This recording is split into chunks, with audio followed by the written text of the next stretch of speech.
Good evening and welcome to Sunday Soul Sessions. I am your host and soul coach, Kelly Ware. It is my sincere hope and prayer that the information contained in this video is of significance and importance to you. Thank you so much for taking the time out to watch this video. Now, before we get into the video, please take a moment to subscribe to my channel below if you have not already. Hit the like button and then share this video with everyone you know. I am sure that this information is going to be beneficial not only to you, but to others. So, on episode number 2, tonight, we are going to discuss the human as a whole and the role that the soul plays in your life experience. I think that it is very imperative and important that I set this as a foundation upon which you can build as you go throughout your journey of soul healing. If you understand the role that the soul plays in your life experience, I think your perspective will shift and which will ultimately change your life. So, without further ado, let's get into it. Man is a triune being. What is a triune being? Let's break the word down first. Tri meaning three, un meaning united or in unity or meaning one. So man is three parts in one being. What are the three parts of the human? It is the body, the soul, and the spirit. Now, each one of those three parts has three parts. So the body is mainly comprised of bone, blood, and flesh. Your soul is composed of your mind, your heart, and your will. And then your spirit is composed of Father, Son, and Holy Ghost. Now, for the purposes of our journey together, we are going to zero in and focus in on the soul. So as I said, your soul is three parts. It is your mind or your thoughts. It is your heart or your emotions. And it is your will or the driver of your behavior. Okay?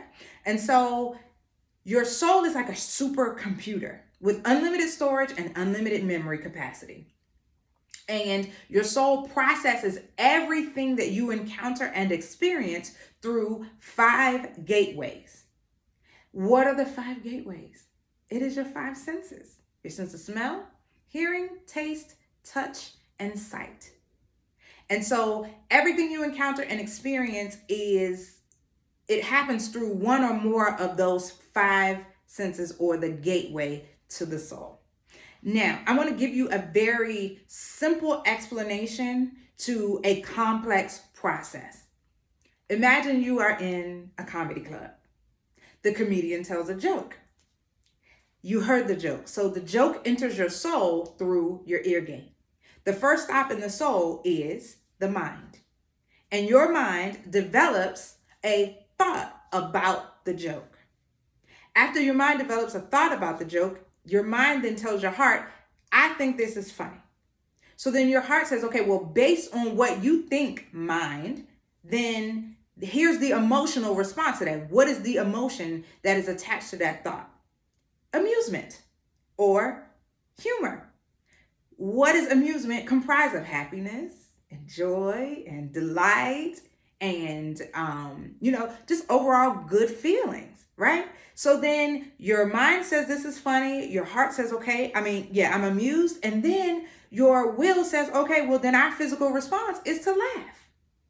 So I know that sounded like it took a very long time, several seconds in between, but no, it's literally happening in nanoseconds. And the beauty of the soul is that you could be experiencing 3 or 4 or 10 different things at one time, and it is processing it all. So based on what you think determines how you feel, and how you feel determines how you behave. So let's go a little bit deeper. Now, let's say you're in the same comedy club and the same comedian tells a Jesus joke. He tells a joke about Jesus. And it's not really, you don't find that really funny. So what happens? The Jesus joke goes in through your ear gate. Now, the mind or your thoughts are filtered through the lenses of every experience that you've had from birth up until that point. Now, you may have grown up in church and your pastor said Jesus jokes ain't funny, ain't nothing funny about Jesus. Your mama may have backhanded you a couple times if you laughed at a joke about Jesus. So you are hearing this Jesus joke through the lens of those memories and through the lens of those past experiences. And so your mind says, bad joke. I don't like it. So let me tell the heart, this was not a good joke. So then your heart or your emotion says, okay, well, if you don't think that this is a good joke, then I'm offended. And what happens when you become offended? The heart then tells the will, we're offended. So what do? You cross your arms. You turn your nose up. You roll your eyes. You have a physical response to the joke that you heard based on what you thought about it, which drove your emotions about it, which then drove your external responses. So I know you're like, okay, Kelly, what does all of that have to do with the price of tea in China, as my dad would say? So here's the thing. No matter what you experience, whether it is positive or negative, whether it feels good or it feels terrible, it is all going through that same process.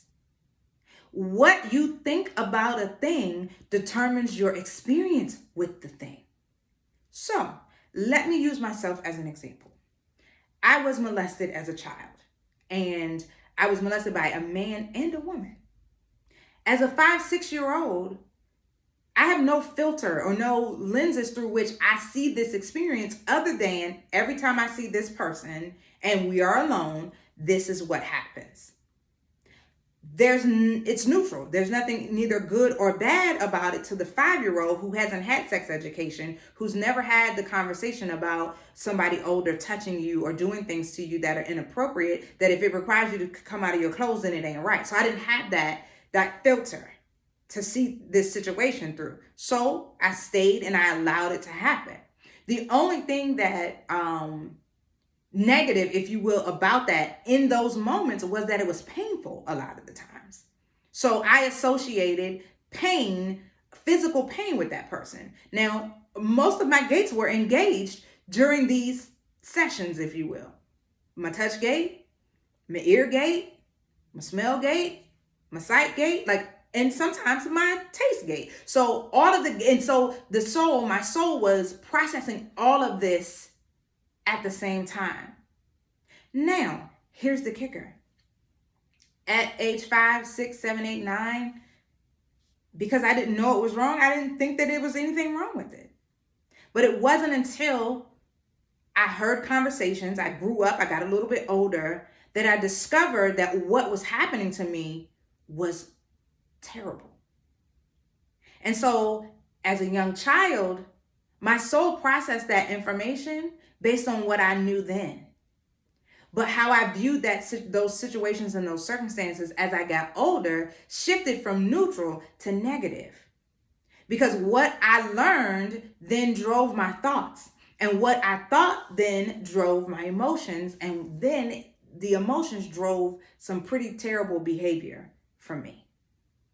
And so understanding where you are, where your soul is within you and how it plays a role in your everyday life and in how you behave, how you engage, and how you interact with and encounter different people, circumstances, places, things. I think in understanding how that process is happening, it gives you a better understanding as to why you respond the way that you respond to certain things and certain people.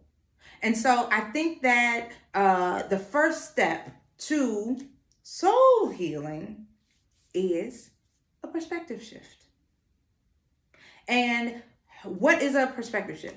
Well, first you have to forgive. The F word.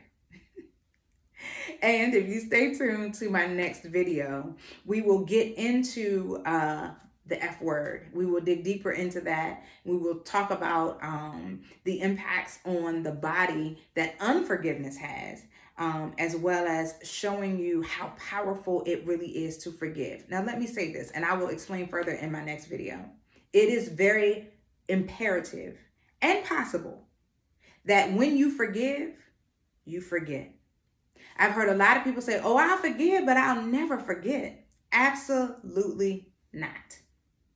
If you are going to fully forgive someone, you are going to have to forget.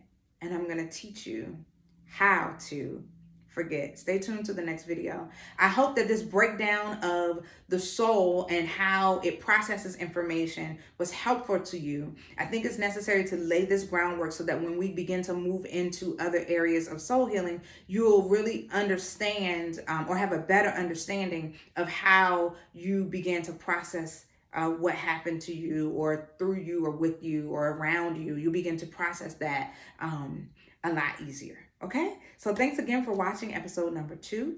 It is my sincere prayer that it has been beneficial to you. I hope that something that I said kind of turned on the light bulb for you and help you to see things a little bit differently. Have a great evening.